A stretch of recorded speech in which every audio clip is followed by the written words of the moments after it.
No, no, no, don't open the shower, you idiot! No, no, don't take a bath, you moron! Stop it, stop trying to have sex, you idiots, you're in a horror movie, it's not allowed! Until Dawn is the effective video game adaptation of cheesy American horror that Alan Wake, anything by David Cage, and even Night Trap were all trying to be, but couldn't be. And what's extra surprising about all of that is that this is Supermassive Games' first real attempt at an original game. The studio has just over half a decade of experience making little PlayStation Move games and HD conversions, and they managed to cash in all that experience and savings to make something uniquely their own.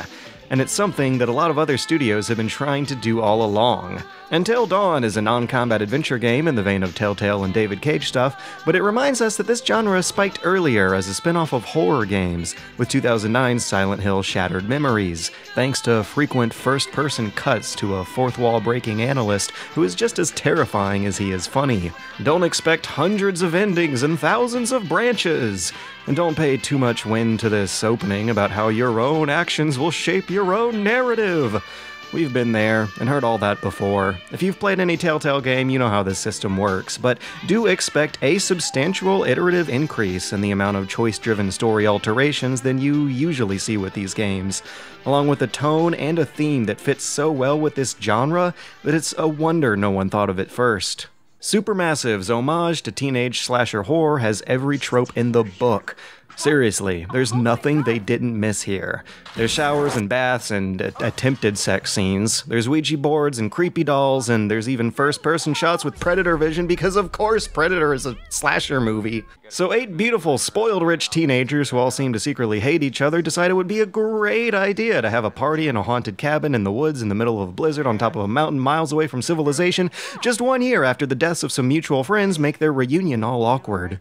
And they also start out as a bunch of assholes. In the grand tradition of schlocky slasher flicks, only one of the 8 is innocent enough to be considered our hero, and the viewer's own hatred of the other guys is played with, weighed by, and rectified by the spoiler-worthy horrors they all eventually have to face.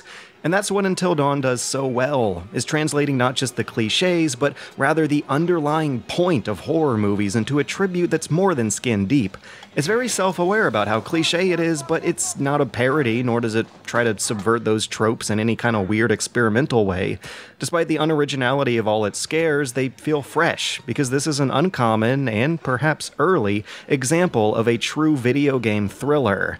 Basic controls have you walking, talking, and QTEing, and walking is done with just 2 speeds, slow and slower, with some sluggish camera work you can't control and unresponsive character animation that makes moving them around furniture a trial-and-error gauntlet, and I was just eating that stuff up with a shit-eating grin. It was great! This type of camera works here for the same reasons it did in old Resident Evil games. An early exploration sequence was legitimately terrifying because of the lighting, the audio cues, and easily most of all, the camera work. That section, in particular, may be the closest thing to that famous old RE4 Hookman demo that might have been released in a good decade. Mysterious collectibles show the player short clips of these characters' future deaths, but everything from text hints to menu labels suggests that these are only possibilities. Witcher-style butterfly effect choices abound, and they're not just written into the dialogue, but also into failed QTEs. That David Cage quote about how game overs are a failure of the game designer feels far more appropriate here than it does there, since extensive new deaths and consequences are written to account for the player not hitting buttons fast enough, or making decisions that only seem rational in hindsight. All of this, from the brilliantly creepy camera angles that suggest something sneaking up on you, to the stats on the pause screen, to the hints from the analyst, and even to the labels on the menus, give the player a set of tools. Tools to work with possibilities written into the branching story to keep these kids alive until dawn.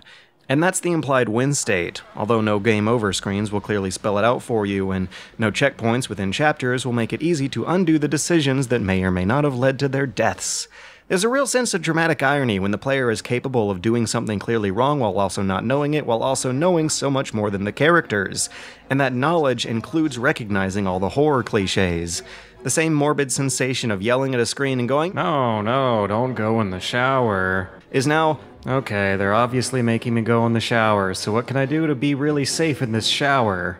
You use those tools to push against physical danger as well as the antagonisms written into the characters.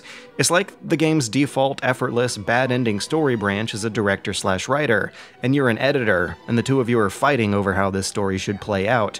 It even employs reverse psychology and red herrings to mislead you away from decisions you should know better about. So it doesn't matter if you like these kids or not. Eventually you'll grow to tolerate them because it's your job to keep them alive. The player's own agency and fear of failure ends up creating just as much tension as any dark, spooky room can. And together, they add up to a game that's both scarier and more engrossing than the sum of its parts.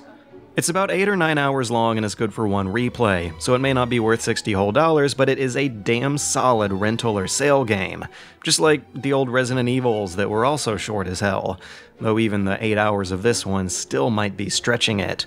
The last quarter goes for a change in tone that kind of forgets what makes the first 6 hours of the game work so well. It's the part where it seems to be trying to make the same tonal shift you see halfway through From Dusk Till Dawn or when Evil Dead turned into Evil Dead 2.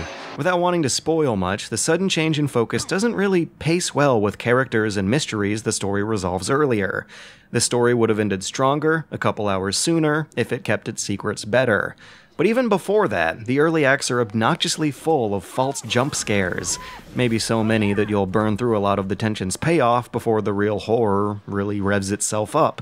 Its quantitative quota of jolts may be explained by one of these behind-the-scenes featurettes, which show the developers implementing scares based on biometric feedback from playtesters rather than having faith in their own atmosphere. It is Supermassive's breakout first big original game though, and some issues are to be expected, but so are even more pleasant surprises, like how this may be the best looking game on the PlayStation 4, which of course means it has some of the worst frame drops on the PlayStation 4.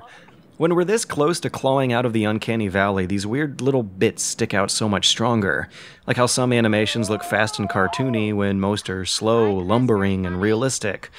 It's jarring. I never would have noticed that at lesser fidelities, and it's not exactly awful, it's just interesting.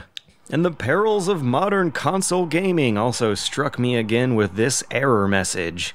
After playing for 3 hours, taking a break, and then booting it back up again, I had to watch this thing recover partially installed data. I don't know how long it took, because it took all night. Didn't finish till I woke up in the morning. Until dawn.